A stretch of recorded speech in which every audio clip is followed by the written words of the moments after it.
Certainly a lot to discuss with my next guest, Senator Bernie Sanders, one of the 2020 presidential Democratic candidates. We have a lot going on in Washington tonight, including heightened tension with Iran. The New York Times is reporting the Trump administration is considering sending as many as 120,000 troops to the Middle East should Iran attack American forces or accelerate work on nuclear weapons. Senator Sanders is not a fan of the idea, to put it mildly. Here's his tweet earlier today: "No war with Iran.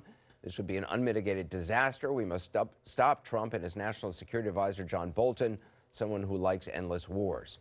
Senator Bernie Sanders joins me now. Senator Sanders, thanks for being here. Is there any scenario under which sending 120,000 U.S. troops to the Middle East to counter Iran would be justified short of a declaration of all-out war? Not that I can think of, Anderson. You know, what is unbelievable to me is that after all of what we experienced in Iraq, and all of the unintended consequences, and the fact that we went into war based on lies, claiming that they had weapons of mass destruction, that we would think again of going into another country, in this case Iran, would be even worse. We've had generals who have told us that if you like the war in Afghanistan and you like the war in Iraq, you're really going to love going to war in Iran. This would be an incredible destabilization of the region.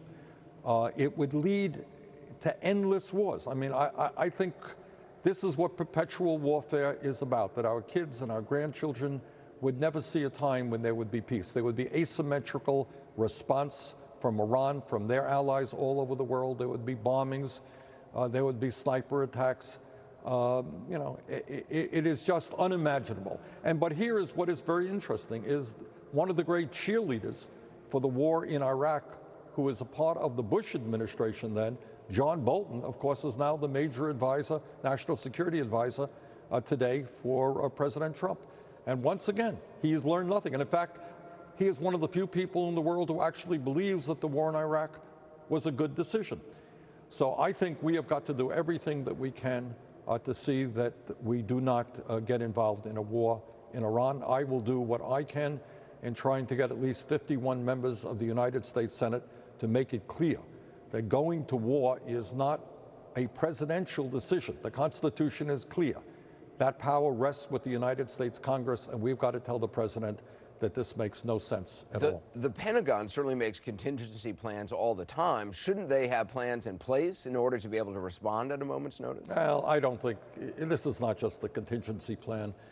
Trump has been very, very provocative toward Iran. He is trying to egg them on.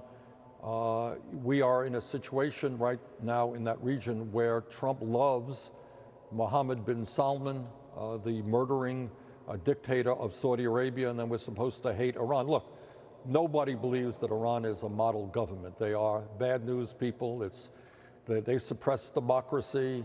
They are a lot of corruption. They are involved in terrorism. This is not a great government. But you know what? Saudi Arabia is no great shakes either.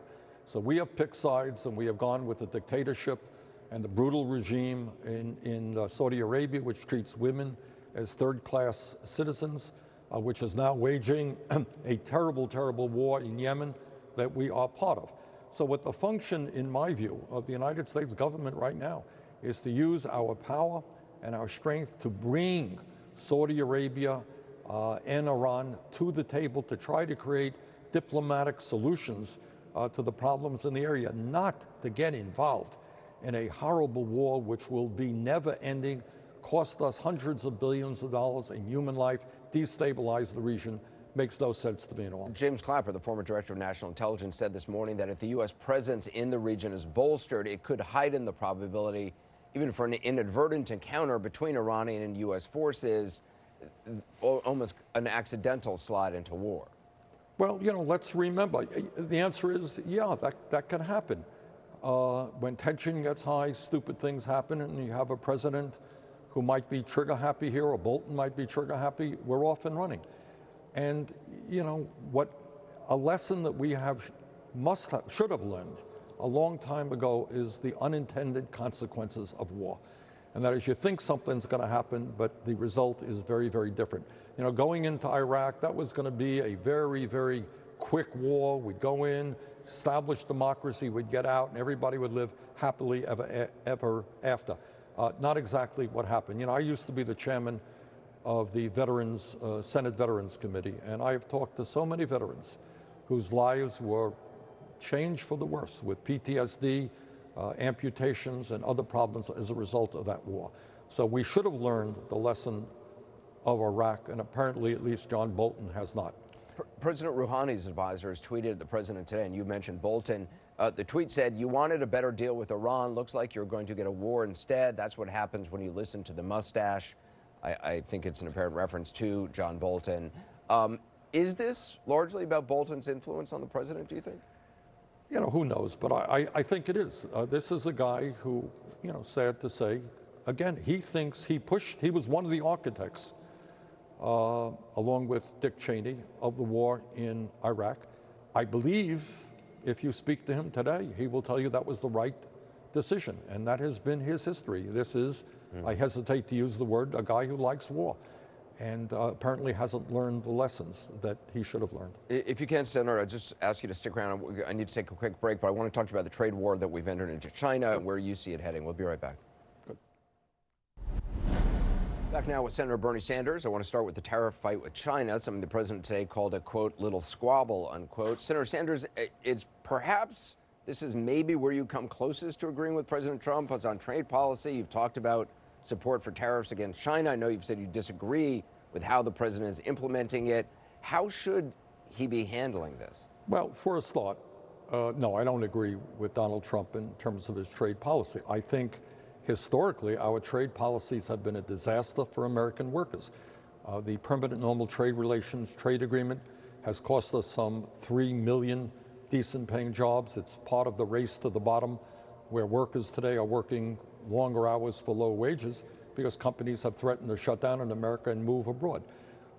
Farmers in the Midwest have been hurt very, very hard by these tariffs. So no, I am not in agreement with Trump on that. What I do understand is that our trade policies in the past have failed. Last I saw, the last numbers that I saw, we had about a $400 billion trade deficit with China, which is not a good thing. But what we need to do is to figure out a way that we develop a trade policy which is fair for American workers, it is fair for our farmers, it is not written by the CEOs of large corporations who then are throwing American workers out on the street. One of the ways, Anderson, that I think we have got to move, we have got to demand decent corporate citizenship of the major corporations in this country. You know, what's happening today, and has happened for many, many years now, is corporations that are making money shut down in America, move to low-wage countries, and then the next day they're in line to get government contracts. They give themselves compensation packages for the CEOs that are 300 times what their workers are making. And I think we have got to say to those corporations, you know what, if you want a government contract, you're going to have to be a decent employer. Pay your workers a decent wage, allow them to form unions if they want to. You just cannot continue to be as greedy as you have been. Before I let you go, I want to ask you about this idea of investigating the investigators. I spoke to James Comey last week. He doesn't think there's anything there, but he is for transparency. Obviously, there's an Inspector General investigation already ongoing. Is there any harm making sure everything was done by the book and having the state's attorney general from, or the state's attorney from Connecticut at the direction of Barr looking into it? Well, look, this is what I think. Last I heard, 6 people associated with Trump's campaign were indicted. Cohn is now in jail. I think Manafort is either in jail or will be going to jail.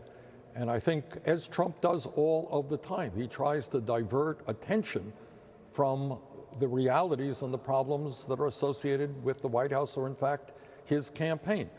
You know, as I understand it, what the FBI did is they had reason to believe that there was collusion, and they investigated that collusion. So no, I don't think we should be investigating the investigators. I think that's an effort on the part of Trump to deflect attention from the problems that his campaign had. Senator Sanders, I appreciate your time. Thank you. My pleasure. Let's turn back to the escalating tensions between the U.S. and Iran. Joining us now is Lieutenant General Mark Hertling, a former commander of the U.S. Army in Europe and the 7th Army. He's also a CNN military analyst. General Hertling, I mean, you were somebody in charge of maintaining war plans during your time, the Joint Chiefs, Joint Staff at the Pentagon. how dangerous is this brewing conflict with Iran? It concerns me, Anderson, truthfully. I see the focus on deterrent measures and the emphasis on things like moving carriers and deploying forces and citing numbers of soldiers or troops that might go to the Middle East to be significant. That's not something you normally publicize. You don't normally publicize the movement, the numbers. The numbers, yeah, because each one of the contingency plans that we reviewed that are on the shelf, when the commander-in-chief says, hey, we're thinking about a military option because diplomacy has failed, we pull one of the plans off and adjust it.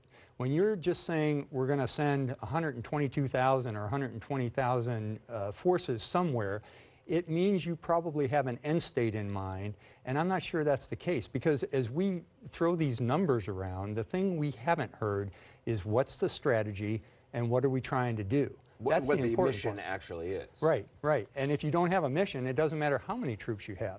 And I can tell you, having worked a number of contingency plans in this area, there is more than one. So people have talked about the potential for using different plans in Iran, and I still don't know what the mission is. If the idea is, if Iran goes after U.S. forces in the region, anything short of, you said there are a variety of missions. It would seem like trying to overthrow the Iranian regime would be the main one. Well, not so sure. I mean, an attack against a U.S. military force might result in a retaliatory response. Certainly something that all administrations consider. But when you're talking about this size of a force, which is about a little less than what we sent into Iraq, and that's what so many people have cited, I still would like to know what's the mission for this force. Where is it going? What's it going to do? What are the capabilities of Iran just as a fighting force? Well, first of all, the country is about twice as big as Iraq. You can look at it on a map.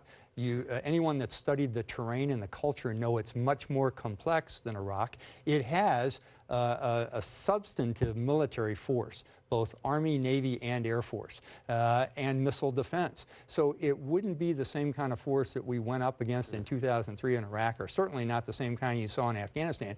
The other thing that's important is the fact that it would cause global repercussions. When you're talking about potentially attacking or sending a force into Iran, it means other people would react. Iran is deeply involved throughout the region, right, and many people support it. That's right, and it would cause that kind of turmoil that it's hard to put the genie back in the bottle. General Herdling, I appreciate it. Thank you very much. Just ahead, President Trump has said he's going to protect farmers in this trade war.